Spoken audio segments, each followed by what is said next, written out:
I, 28F, was supposed to get married to Gary, 30M, next week, but everything changed after a weird conversation with my mill Linda, 55F. I feel completely lost right now and need some advice about my current situation. Gary and I met through mutual friends at a birthday party 2 years ago. We were very different people. He was quiet and introverted while I was outgoing and social, but somehow we clicked instantly. Gary was this really sweet high school teacher who loved his students, and I worked in marketing. Despite the fact that we met at a party, Gary was actually quite shy and kept to himself most of the time. I found that really endearing because, unlike other guys who tried too hard to impress me, he was just being himself. After dating for 6 months, things started getting serious between us. We spent a lot of time together and started talking about moving in together. That's when Gary's mom Linda suggested we should move in with them to save money for our future. Gary was completely on board with the idea because he had always lived with his parents and saw nothing wrong with it.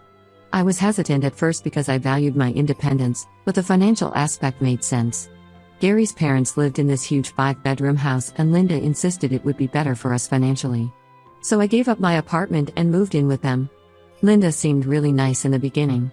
She was always cooking our favorite meals and including me in family activities. She was a stay-at-home mom who took pride in taking care of her family. Her husband Tom worked in construction, but he was rarely around, and when he was, he barely spoke.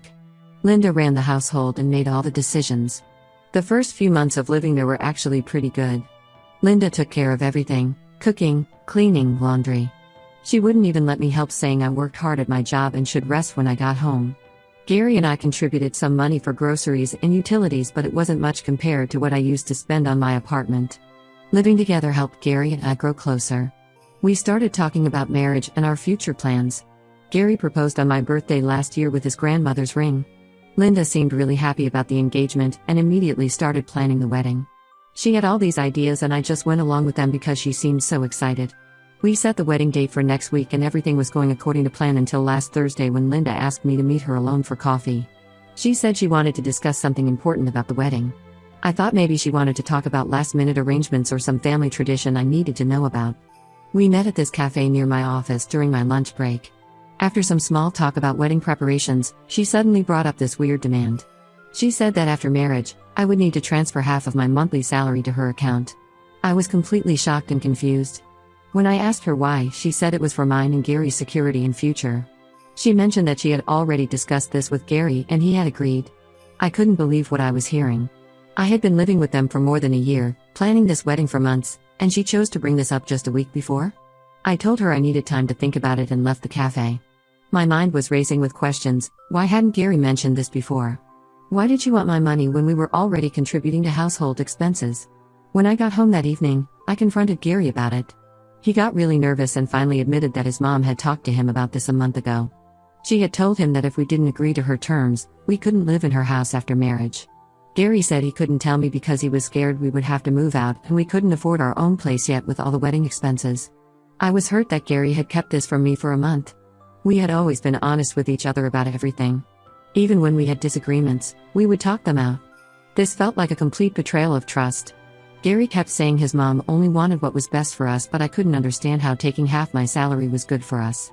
The whole situation has been giving me anxiety because there's something else only Gary and I know. I'm 2 months pregnant. It wasn't planned, but we were happy about it. We had discussed that I would quit my job temporarily after the baby was born to take care of our child. Gary had been supportive of this decision and we had started planning our finances accordingly. But clearly, he hadn't told his mom about any of this. My parents live in a different state and I haven't told them about Linda's demand yet. They already spent so much money on this wedding, I don't want to worry them. My best friend thinks I should talk to Linda again and try to understand her perspective better. But honestly, I'm scared to face her alone again. The wedding is in 7 days and I feel completely lost.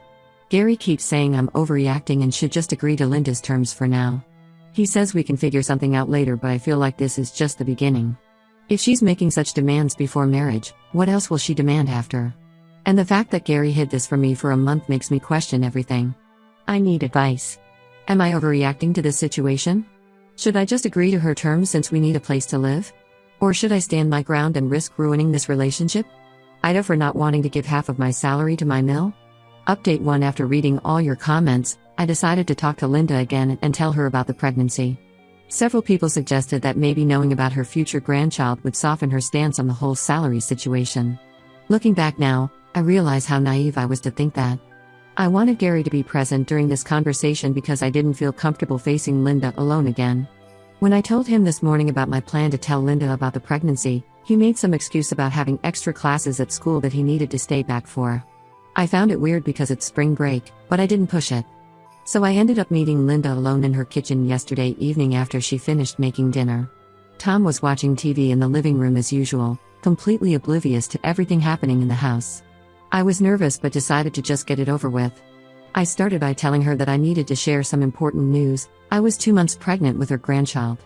I expected at least a hint of joy or excitement, but her reaction was completely opposite.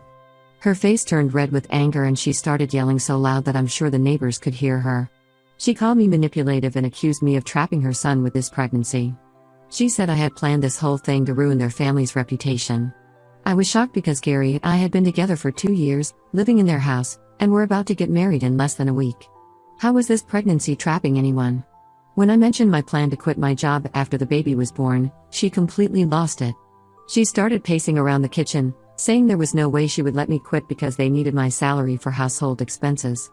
I reminded her that I had never agreed to give her my salary in the first place, and that's when she dropped a bomb. She told me that Gary had already promised her my salary months ago, even before he proposed.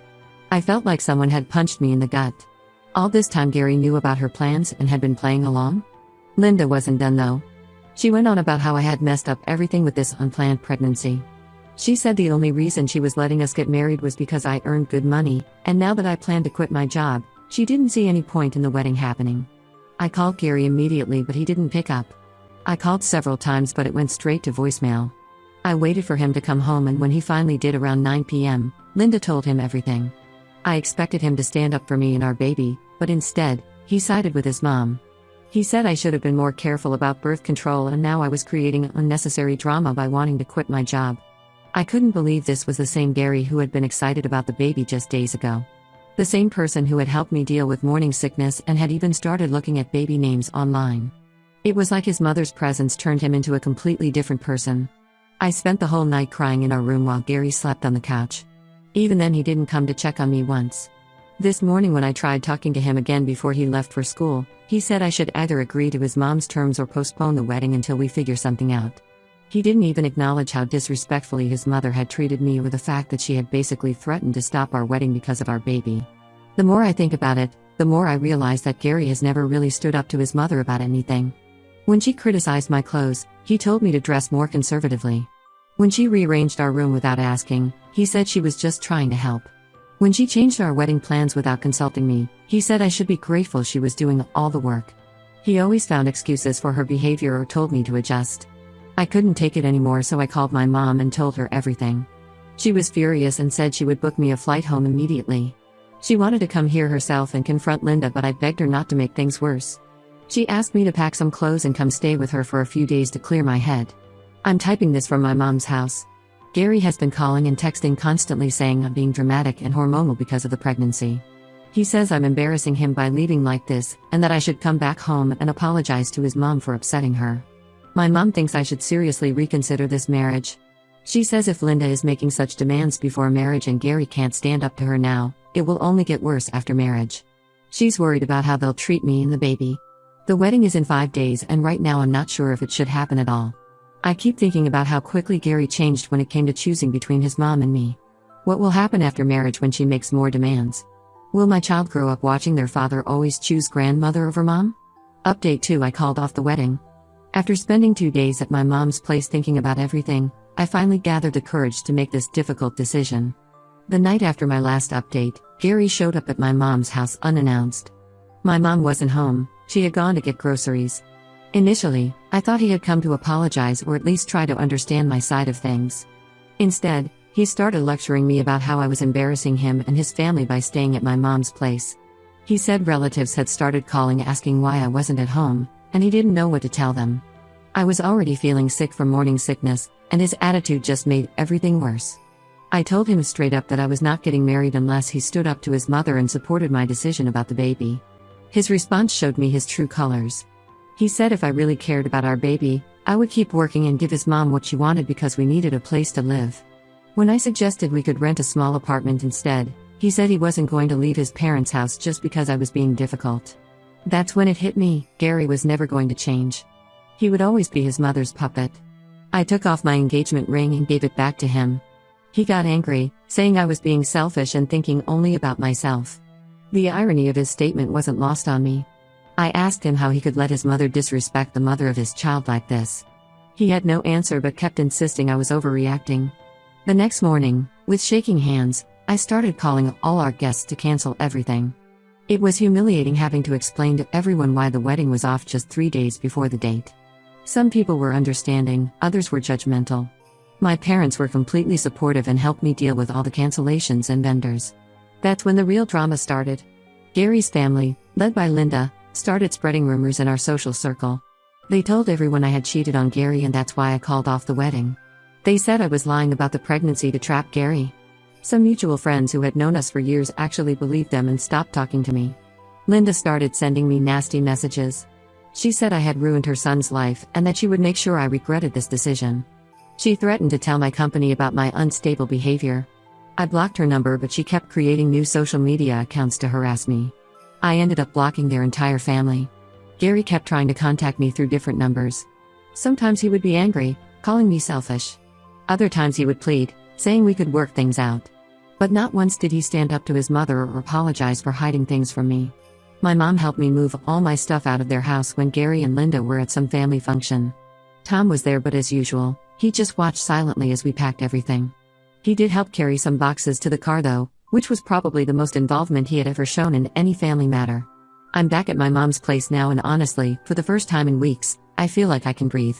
Yes, I'm pregnant and single, and some people are judging me for it. But I would rather be a single mom than be stuck in a marriage where my husband and his mother control every aspect of my life. My company has been surprisingly understanding about my situation. When I explained everything to my manager, she arranged for me to work from home since my morning sickness has been pretty bad. At least I don't have to face my coworkers and their questions yet. The only thing that hurts is that I wasted 2 years with someone who couldn't choose between his mother and his unborn child. But I know this decision, though difficult, was the right one. My baby deserves better than a father who can't stand up for them and a grandmother who sees them as an inconvenience. Update 3: Life has changed completely since my last update. I gave birth to my beautiful baby girl Emma last month. The pregnancy was difficult both emotionally and physically. I had severe morning sickness throughout and high blood pressure in the last trimester. My mom was amazing. She took a 3-month break from her job to help me through the final months of pregnancy and the first few weeks after delivery. Gary found out about Emma's birth through some mutual friends. He showed up at the hospital with Linda the day after I delivered. I had specifically mentioned in my admission forms that only my family was allowed to visit. When the nurses stopped them, Linda created a huge scene in the hospital lobby. She was screaming about her rights as a grandmother and how I was keeping her son from his child. The hospital security had to escort them out. My doctor was concerned about my blood pressure after this incident and kept me under observation for an extra day. A week after we got home from the hospital, Gary's lawyer contacted me about custody arrangements. I wasn't surprised. Linda had been posting on Facebook about taking legal action. I got my own lawyer and we're currently sorting out the custody details. Gary is demanding 50-50 custody, but my lawyer says that's unlikely since he never provided any support during pregnancy. We have documentation of Linda's harassment at the hospital and all her threatening messages, which works in my favor. Something unexpected happened 2 months ago. Tom, Gary's quiet dad, came to see me privately. He looked nervous and said he had been wanting to talk to me for months. He apologized for not speaking up earlier and told me something shocking. Linda had done similar things to Gary's previous girlfriend Sarah 5 years ago. She had demanded part of Sarah's inheritance money, but Sarah left Gary before the engagement. Tom said he had wanted to warn me, but Linda had threatened to leave him if he interfered in family matters. I started my new job last week. It's actually a better position than my previous one with a 30% higher salary. The company offers great maternity benefits and flexible hours, which helps a lot with managing Emma. My mom has been wonderful with the baby while I'm at work. She says it gives her something to look forward to every day. Linda still hasn't given up. She creates fake social media accounts to contact me and post nasty comments about me. She even tried to contact my new company, but luckily my manager was understanding about the situation. Some of our mutual friends who had initially believed their lies reached out to apologize after hearing Tom's side of the story. But I'm keeping my distance from anyone connected to that family. Gary sends gifts for Emma, but I return them all. Last week he sent a huge teddy bear with a note saying he misses us. I sent it back with a note asking him to communicate through our lawyers only. I'm not going to let him or his mother manipulate their way back into our lives with gifts and sweet messages. Emma deserves better than a grandmother who sees her as a problem and a father who couldn't stand up for her before she was even born. I don't think I'll be updating again unless something major happens with the custody case. Looking back, I'm so glad I trusted my instincts and didn't go through with the wedding. Sometimes ending a relationship just before marriage is better than ending up in a controlling marriage where you lose your freedom and self-respect. Emma is waking up from her nap now. Thank you everyone for helping me see things clearly when I was confused 6 months ago. Life isn't perfect, but we're happy and that's what matters most.